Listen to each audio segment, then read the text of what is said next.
السلام عليكم ورحمة الله تعالى وبركاته على أحلى أخوات في الدنيا. يا رب تكونوا بخير دايما يا رب. ويا رب أشوفكم كده من المقبولين في الكليات والمعاهد العسكرية، ويا رب كل نفسه في حاجة يحققها بإذن الله. أنا اتكلمت قبل كده في فيديوهين. الفيديو الأول كان بيتكلم عن كلية التكنولوجيا العسكرية، والفيديو التاني كان بيتكلم عن الكلية الفنية العسكرية، وهسيب لكم الروابط بتاعتهم في صندوق الوصف تقدروا تتفرجوا عليهم في أي وقت. تمام. هكمل بعد كده باقي الكليات الخاصة باقي الفيديوهات الخاصة بالكليات العسكرية. تمام.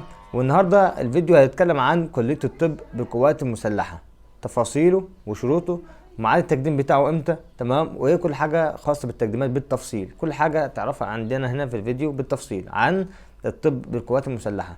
قبل ما اتكلم يا صاحبي عن الفيديو بتاع النهارده، لو انت مش مشترك في القناة فضلا وليس امرا اشترك في القناة، تدعمني يا صاحبي. تمام. وتتابع معايا كل جديد، وان شاء الله التقديمات في شهر 7 اللي جاي باذن الله. فهتحتاجني الفتره اللي جايه دي، وهتحتاج حد يكون فاهم الموضوع ده كويس عشان يوصله لك بطريقه مبسطه. كل عليك تشترك في القناه وتعمل لايك، ولو عندك اي سؤال، عندك اي استفسار خاص بالتقديمات، سيبه لي في الكومنت وانا تحت امرك في اي وقت. تمام يا رجاله. اتكلم دلوقتي الكلام ده من المتحدث الرسمي باسم القوات المسلحه، الشروط بتاعه التقديم لكليه الطب بالقوات المسلحه. اول حاجه يا رجاله، تقبل الحاصلين على شهاده الثانويه العامه القسم العلمي شعبه العلوم فقط. فما ينفعش تيجي انت تكون علم رياضه تقدم على كليه الطب بالقوات المسلحه. يبقى اول شرط عندنا هنا ان كليه الطب بالقوات المسلحه بتقبل علم علوم ثانويه عامه. تمام. والحاصلين على شهادة الثانوية الأزهرية. تمام. والشهادات المعادلة من القسم العلمي. ازاي؟ يعني انت دلوقتي لو انت حاصل على أزهر، الأزهر احنا قلنا ما فيهوش علم رياضة وحدي وعلم علوم وحدي، الأزهر بيشمل الاتنين مع بعض.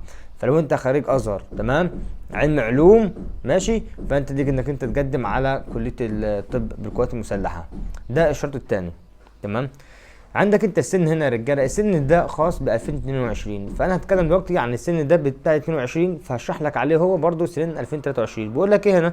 الا يزيد السن في 1 11 2022 عن 21 سنه. يا جماعه انا اتكلمت قبل كده وقلت لكم ان اللي هيقدم او انت ليك تقديم امتى بالظبط؟ السنه التخرج والسنه اللي بعدها فقط، مالكش تاني. تمام. يعني انت لو اتخرجت مثلا، هو السن ما يعديش 21 سنه، المفروض ان سنك ما يعديش 21 سنه. فانت لو هتخلص من الثانويه العامه هتخلص على 18 سنه. تمام. هتقدم 18 و19. لو انت خلصت على 2019 تمام، لو انت خلصت على 19 سنه هتقدم 19 و20. تمام. اخرك 21 سنه. وكمان ما تكونش عديتها في شهر واحد، في 1 11 اللي جاي 2023 ما تكونش وصلت ل 21 سنه. ده يا رجاله عشان الناس اللي بتسالني كتير، يبقى انت المتاح ليك انك انت تقدم في سنه التخرج والسنه اللي بعديها. السنين اللي فاتت او الفتره اللي فاتت قبل التعديلات كانت بتقبل سنه التخرج والسنه اللي بعديها والسنه اللي بعد اللي بعديها، 3 سنين ورا بعض. لكن دلوقتي النظام اتغير وبيجي سنه التخرج والسنه اللي بعديها فقط. تمام يا رجاله. ده بالنسبه للسن، وما يكونش وصل 21 سنه في شهر 11 اللي جاي، سواء 2022 2023 2024، في شهر 1 11 ما تكونش انت تميت الايه ال 21 سنه. تمام يا رجاله. تمام. وان تكون النسبه المئويه للمجموع 90% فاكثر. 90% فاكثر. يعني ايه 90% في اكثر؟ يعني انت دلوقتي سواء ازهريه او سواء انت ثانويه عامه او ما يعادلها، تمام، فانت لازم تكون جايب 90% فاكثر. ليه فاكثر بقى؟ عشان انت بيبقى لك الاولويه. تمام. لكن هو حد ادنى ليك انك انت تقدم على كليه الطب بالقوات المسلحه لكام؟ 90% بس، حد ادنى ليها. لكن طبعا لما يكون لك لما يكون جايب مجموع اكبر، تمام، يبقى لك انت كده ايه الاولويه. وده الشرط الثالث بعد الشرطين اللي انا اتكلمت عنهم في الفيديو. ماشي. وتكون مدة الدراسة في الكلية، كلية الطب بالقوات المسلحة، المدة بتاعتها كام سنة يا رجالة؟ وتكون مدة الدراسة 5 سنوات دراسية. تمام. هتدرس كام سنة؟ 5 سنين في كلية الطب بالقوات المسلحة. تمام. وبعد كده في سنة تانية اسمها سنة امتياز. سنة امتياز يعني هم 5 سنين، وبعد كده السنة السادسة اللي هي سنة امتياز. تمام. ويمنح الخريج درجة بكالوريوس الطب والجراحة وشهادة إتمام الدراسة العسكرية. تمام. بعد ما تخلص إن شاء الله تبقى واخد حاصل على بكالوريوس طب وجراحة بالكلية الطب بالقوات المسلحة. ماشي يا رجالة. ده الفيديو اللي هو خاص بالتقديم لكلية الطب.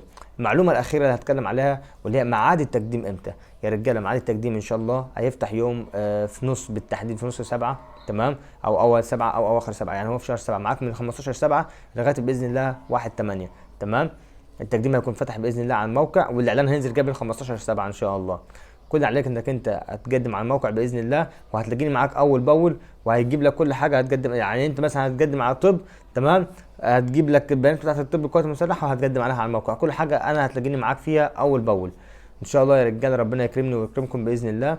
لو انت يا صاحبي مش مشترك في القناه، فضلا وليس امرا اشترك في القناه وفعل زر الجرس عشان يوصلك كل جديد، وتدعمني يا صاحبي بلايك واشتراك، تمام، للفيديو، وتشيره لكل اصحابك لو حد عايز يقدم على كليه الطب بالقوات المسلحه. بالتوفيق لكم يا ابطال، وان شاء الله السنه دي اشوفكم كده من المقبولين في الكليات والمعاهد العسكريه. تحياتي ليكم، طارق البدري.